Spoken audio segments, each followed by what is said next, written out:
5 books अगर आप अपने 20s में हैं तो आपको 110% पढ़नी चाहिए।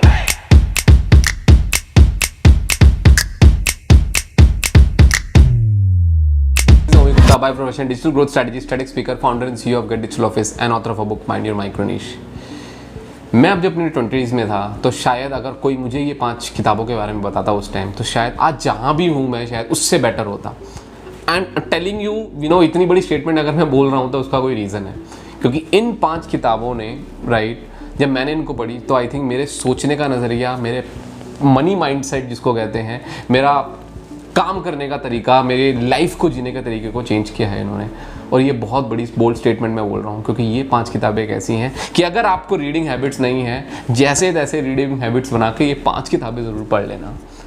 First book, rich dad and poor dad. I think this is one of the most iconic book written by Robert Kiyosaki, जो आज एंटरप्रेन्योरशिप के लिए शायद बाइबल बोली जाती है। इसमें बताया गया है कि कैसे एक पर्सन है जिसके 2 डैड हैं, एक रिच डैड, एक पुअर डैड। पुअर डैड जो पूरी ज़िंदगी काम करते हैं और वही सीखते हैं और वही सिखाते हैं अपने बेटे को कि जॉब करो, जॉब के लिए आपको अच्छी डिग्री लो, अच्छा अच्छी नौकरी करो और रिटायरमेंट लो और राम राम सत्य हो जाओ। और दूसरे डैड हैं जो बताते हैं कि असली पैसा वो बनाता है जो जॉब करता नहीं है, जॉब करवाता है और वो एक इकोसिस्टम क्रिएट करता है जिससे ग्रोथ हो और उनकी वेल्थ क्रिएशन हो। इस किताब के अंदर आपको बहुत ज़्यादा वेल्थ क्रिएशन के स्ट्रैटेजीज मिलेगी। आपको पता चलेगा कि आपको पैसे को कैसे सही तरीके से यूज़ करना है और बिजनेस को कैसे बिल्ड करना है और असली पैसा कौन बनाता है। Strictly business।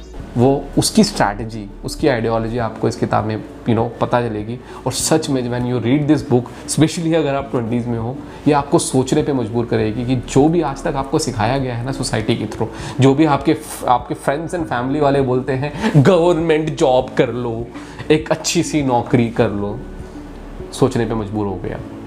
Second book, psychology of money, brilliant masterpiece by Morgan Housel, जिसमें उन्होंने बताया है कि भाई पैसा जो है ना, कमाना आसान है बट उसको सस्टेन करना और उसको ग्रो करना उतना ही मुश्किल है।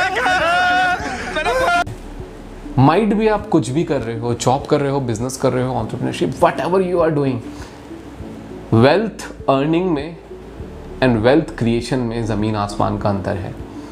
आपने कितने सारे क्रिकेटर्स को, स्पोर्ट्स पर्सन्स को, पॉलिटिशियंस को, एक्टर्स को देखा है बैंक करप्ट होते हुए, बहुत सारे नाम हैं। क्यों होता है? क्योंकि उनको पैसा तो अपने टाइम पे कमा लिया बट उनको सस्टेन करके सही जगह इन्वेस्ट उन्होंने नहीं करना स्टार्ट किया। और यही ये किताब बताता है कि रियल वेल्थ वो होती है जो दिखती नहीं है।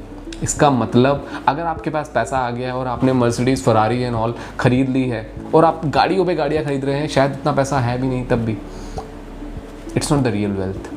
Real wealth is which is not being seen. So there is a huge difference between earning the wealth and creating a wealth. और कैसे आपको wealth create करनी है, मनी माइंडसेट कैसे डेवलप करना है और कंपाउंडिंग कैसे करनी है अपनी लाइफ में किसी भी चीज़ की, ये किताब आपको उसके बारे में सिखाएगी। Third book, the magic of thinking big. ये शायद उन टॉप 3 किताबों में से थी, आई थिंक स्टार्टिंग की जो मेरे करियर में मैंने पढ़ी थी।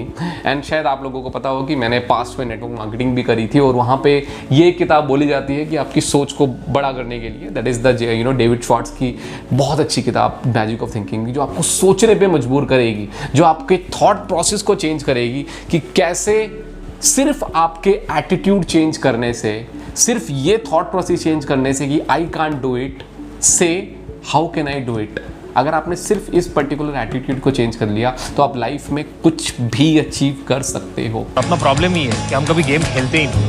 इसमें एक बहुत अच्छी स्टोरी बताई गई थी जो मुझे अभी तक याद है कि एक पर्सन जो जॉब करती थी और उसके साथ साथ उनको उनके बॉस ने बोला कि एक और एम्प्लॉई को वो सर्च कर रहे थे दूसरे डिपार्टमेंट में, बट उनको अच्छा एम्प्लॉय मिल नहीं रहा था। तो उन्होंने उस लेडी को बोला कि क्या आप इसको मैनेज कर पाएंगे। अब उस लेडी की ऑलरेडी फैमिली संभाल रही है, एक जॉब ऑलरेडी कर रही है, उसके पास 2 ऑप्शन थे, या तो वो मना कर दे या तो उस ओनरशिप को ले और उस पर काम करे। उसने देखा कि अपने 8 घंटे के शेड्यूल में वो 4 घंटे वो काम करती थी जो रिडंडेंट था, जो काम लेवरेज हो सकता था, जो काम सिर्फ एक फ़ोन कॉल पे हो सकता था, वो काम के लिए उसको आधा घंटा लग रहा था। और उसने वो टाइम को कम किया और उस दूसरे एम्प्लॉय का जो काम था उसको लिया और काम करना शुरू किया। स्टार्टिंग में उस लेडी को दिक्कत आई, बट कुछ टाइम के बाद वो दोनों जॉब को ईजिली कर पाई और उसके जो बॉस थे उनको लगा कि काम ईजिली हो रहा है और ये लेडी भी बहुत ज़्यादा ओवरवेल्ड नहीं थी काम से, वो टाइमली 8-9 घंटे की शिफ्ट में अपना काम कंप्लीट कर पा रही थी। अब उन्होंने क्या किया, उस लेडी को नॉर्मल इंक्रीमेंट्स के बेटर जो नए एम्प्लॉय को सैलरी वो देने वाले थे उसकी 80% सैलरी उन्होंने इस लेडी को ही देना शुरू कर दी। The thought process that lady has changed in herself, that I can't do it, to how can I do it, ने सब कुछ चेंज कर दिया उस लेडी के लिए। सेम तरीके से ये बुक आपको सोचने पे मजबूर करेगी और आपके थॉट प्रोसेस को कम्प्लीटली चेंज कर देगी। Fourth, how to win friends and influence people.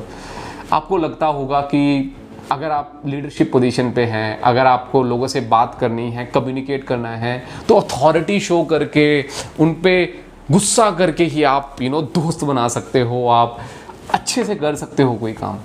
ये बुक आपका ये जो माइंडसेट है ना, इसको ब्रेक करेगी। डेल कार्नेगी, इस किताब में डेल कार्नेगी ने बहुत अच्छे से बहुत सादा रेफरेंसेस बता के बताया है कि कैसे हम सब जो ह्यूमन बींग्स हैं ना, वो प्यार के भूखे होते हैं। हमें अप्रिसिएशन की बहुत भूख होती है और अगर हमसे कोई प्यार से कुछ भी बोले ना, हम कर जाते हैं। आप अपने आप से पूछो कि लास्ट टाइम कभी किसी ने आपको चैलेंज किया और बदतमीज़ी से बात करी हो, तो क्या आपने उसके लिए कोई काम किया होगा? या दूसरा इंसान जो प्यार से आपके लिए, सर प्लीज़ मेरे लिए एक चीज़ कर दो, या प्लीज़ बेटा मेरे लिए कुछ कर दो, और आपने कर दिया हो। बिकॉज आप जितना मर्जी जो भी आपका बिहेवियर है, जितना आपको गुस्सा आता है, बट प्यार का हर कोई भूखा है। और इस किताब में यही बताया है कि आप सही तरीके से, पोलाइटली, सही तरीके से आप किसी से कम्युनिकेट करोगे तो आप कोई भी काम ईजिली कर पाओगे और लोगों के सामने एक बहुत ही लॉन्ग लास्टिंग इंप्रेशन क्रिएट कर पाओगे। Fifth, atomic habits. हम सब कठपुतले हैं अपनी हमारी हैबिट्स की। हम जो भी अचीव कर रहे हैं, जो भी कॉन्शियसली सबकॉन्शियसली कर रहे हैं, वो सब हमारी हैबिट्स में है। अगर हम सुबह उठ के ब्रश करते हैं, वो हमारी हैबिट में है। सो उसके बाद हमें पता है हमें नहाना है, वो भी एक हैबिट है। सोने से पहले अगर हम फ़ोन को साइड करके मेडिटेट कर रहे हैं, वो भी एक हैबिट है। हमें पता है कि इस टाइम पर हमें ब्रेकफास्ट करना है, वो भी एक हैबिट है। द पॉइंट इज़, हमारी हैबिट्स हमारी लाइफ को ड्राइव करती है। तो अगर आपने अपनी लाइफ में अच्छी हैबिट्स को नहीं बिल्ड किया और उसको कंपाउंड नहीं किया, तो आपकी लाइफ कैसे रुइन हो सकती है, वो इस किताब में बताया गया है। और जो भी आपकी गलत हैबिट्स हैं, उनको कैसे आपको आइडेंटिफाई करना है और कैसे उनके क्लूज़ जिससे वो हैबिट शुरू हुई है, उनको रिमूव करके अपनी बैड हैबिट्स को अच्छी हैबिट्स में कन्वर्ट करके अपनी लाइफ में आगे बढ़ना है, बिजनेस में आगे बढ़ना है और ओवरऑल डेवलपमेंट करनी है। इस किताब में बहुत ही अच्छे से प्रैक्टिकल टेक्निक्स बताई गई है। ये एक ऐसी किताब है मैं जो रिकमेंड करूंगा जो एक बार आप मत पढ़ो, एटलीस्ट 2 से 3 बार। इनफैक्ट ये पांचों किताब आप एटलीस्ट 2 से 3 बार पढ़ो, राइट? क्योंकि एक बार में शायद आप 20-30% ग्रैब कर पाओगे। But when you will read it 3 times, you will be able to consume the content, you will be able to implement in your life, और आप देखोगे अपनी लाइफ में जो चेंजेस आ रहे हैं। So, अगर आप 20s में हैं, no matter what, ये 5 किताबें आप 100% पढ़ो and you will thank me later. Share this video with all the people who are in 20s ताकि उनको पता चले इन चीज़ों के बारे में, क्योंकि ये कॉलेज और स्कूल्स में नहीं सिखाई जाती। Money mindset, overall mindset, habits की बातें स्कूल पे नहीं सिखाई जाती, कॉलेजेस में नहीं सिखाई जाती। ये जो बड़े बड़े एक्सपर्ट्स हैं ना, इनसे सीखते हैं। Okay, so like the video if you like our content, please subscribe to the channel. Let's discuss in the comment box कि आपका कोई पर्टिकुलर चैलेंज है लाइफ स्किल से रिलेटेड, या आपने कोई ऑलरेडी की किताब पढ़ी हुई है, प्लीज आपका रिव्यू क्या है उस किताब के बारे में। Let's discuss in the comment box and we are going to meet in our next video. Till then, take care.